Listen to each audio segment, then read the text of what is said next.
এই আন্দোলনটারে যদি আপনারা মনে করেন যে এখন আপনারা সরকার পতন করবেন, আপনারা মাননীয় প্রধানমন্ত্রীকে কোনোভাবেই দেখতে চান না, তো এই আন্দোলনে তো আমরা সব একমত না। মাননীয় সদস্য জনাব সৈয়দ সাইদুল হক হবিগঞ্জ ৪ সম্পূর্ণ প্রশ্ন।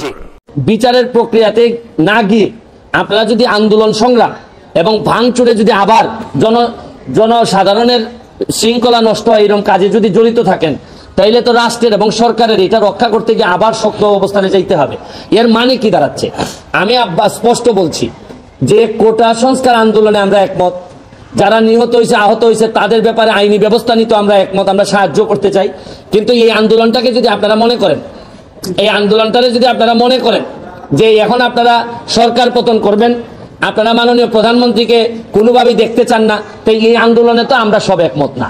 হারুন সাহেবকে যেভাবে সরাই দেওয়া হয়েছে, এই প্রশাসনে মন্ত্রী থেকে শুরু করে এবং দলের নেতারা যারা এই কাজের সাথে ব্যর্থতার পরিচয় দিচ্ছেন, আমি দাবি জানাবো যে তাদেরকেও যদি এই জায়গাগুলো থেকে সরাই দেন, তাহলে আমার মনে হয় ছাত্রদের জন্য আরেকটি শান্তির বিষয় হবে। আমার কাছে মনে হয় যে গোয়েন্দা সংস্থার ব্যর্থতার কারণেই তো শুক্র শনিবারে এই ধরনের ঘটনা ঘটলো।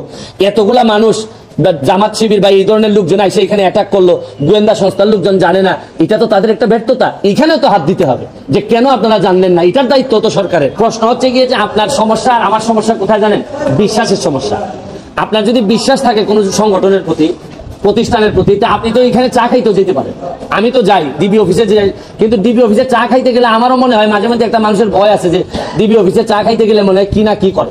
আর আমাদের এই ট্রেডিশন আছে, কেউ চা খাইতে দাওয়াত দিলেই মানুষ ভয় পায়, মনে করে যে চা খাইতে দাওয়াত দেয় না জানি কি করে। সবই তো